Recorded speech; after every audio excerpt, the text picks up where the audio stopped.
some teens might want to work on goals by themselves, but a parent should still have that conversation potentially about what that might look like for them. We talked about fake it till you make it. That's a form of authoritative parenting where you're showing confidence in a positive way and letting your child know you're proud of them for trying. And I'm really proud of you for doing these games or doing these goals. I'm really, I know this is hard. Yeah. And it looked like it felt like maybe a 2 this time out of 3 or 2 out of 5. What are your thoughts on that? Like, just very open. I definitely think that that's very important. You know, I know we talk a lot about direct language, right? So instead of saying like, oh, can you pass that? Or can you do that? Being very direct, because otherwise, like you're mentioning, that actually insinuates doubt in the child. And that might make the child feel like, well, does my parent trust me? Or does my parent feel like I can't do it? What if I don't do it? How are they going to talk to me? So just allowing your child, you know, still being direct and kind of guiding them, but also providing that empathy at the end of the day as well to make sure that they're feeling comfortable. So avoiding can you? So can you do this? Can you do that? Do you think you may be able to? It's, hey, let's do this. Yeah. Or let's do this together. Or if a child, you know, if you have a teen, maybe, hey, I know that we're working on this and you're really motivated to work on this. You know, I will be here if you need me. What do you need from me in this moment, right? Like some teens might want to work on goals by themselves, but a parent should still have that conversation potentially about what that might look like for them. And I know that some of our listeners, our parent listeners here, are going to say, my child's not motivated for anything.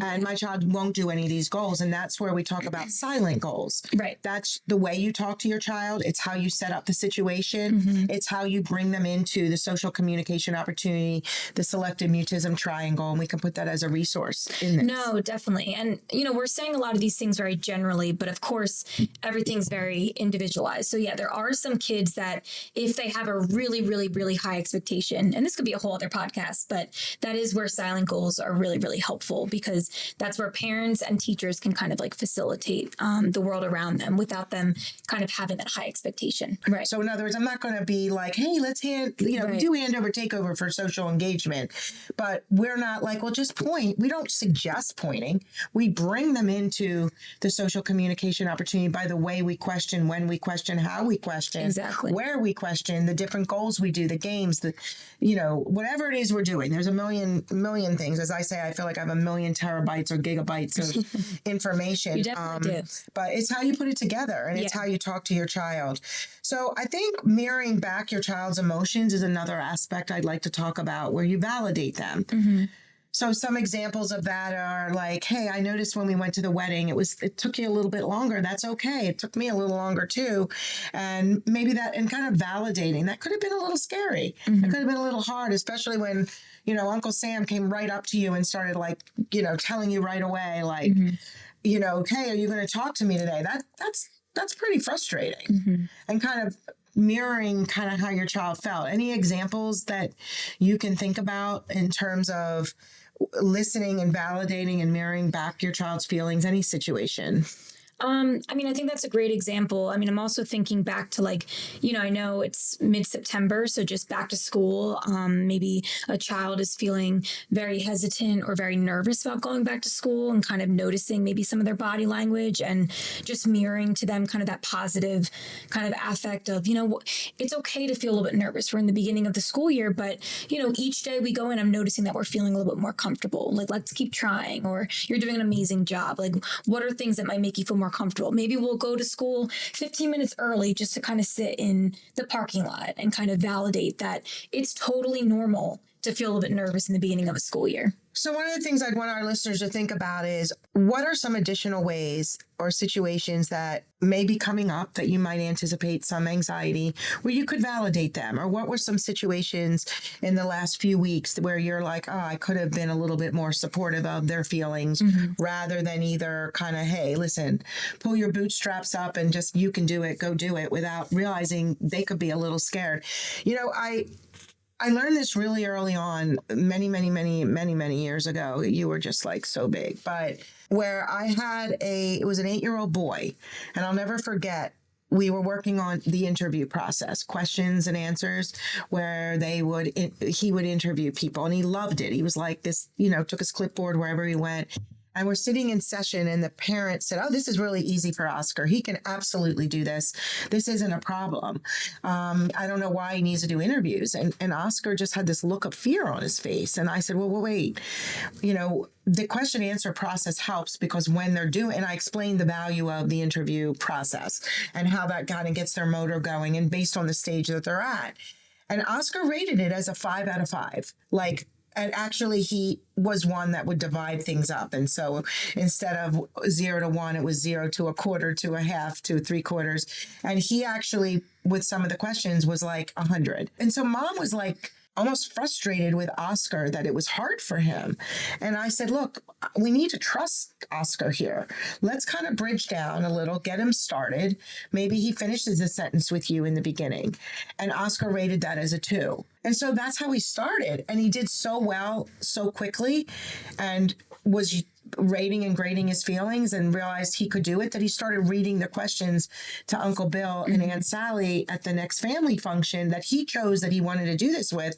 That control of who he was going to do it with, the actual questions that he knew in advance, he felt in control. But by just trusting this process and validating his feelings rather than fighting them, he made more progress than he thought he'd ever make. Yeah. So the reason I'm bringing that up is it is so important to trust your child, but also to guide them. Sometimes you might think this is easy, but it may not be easy. And I'd rather you bridge down and you're going to make more progress than to push. Yeah. Well, you also mentioned a perfect example of a feelings chart, which I think we use a lot in our treatment. And I would say that that's actually a great authoritative parenting approach, to be honest, because a lot of times when we don't necessarily utilize a feelings chart, a lot of times our kids can kind of feel out of control because it is really hard sometimes to put our thoughts into feelings, right? It's to explain, like when we're going home from school, how did you feel today? How was school today? And your child's sitting there like blankly, right? Like, I don't know. And of course there could be some speech and language trouble and things like that. We don't know the whys of SM for them, but a lot of times it's because our kids might have trouble describing how they're feeling. And so a lot of times we'll incorporate that. Like we might put, let's say, a feelings chart on the refrigerator. We might put it somewhere. And that could just be the initial dialogue that you have with your child, throughout the day of, I'm noticing that, you're looking a little bit nervous right now. Like, let's pull up the feelings chart. Like, how are you feeling right now? And so it just allows them to kind of connect with you. And then just that initial shift of talking about a feelings chart will allow your child to start to empathize more. And it's interesting because I have found when a parent has an authoritative parenting style, because it's such a respectful style, it's such a respect towards their child, that they're way more open. So what I find is the more authoritarian, my way or the highway, the more permissive a parent is, the more uninvolved, the less open a child is and aware of their feelings. Right. And so it is difficult for many of our kids to explain, and many times they have no idea.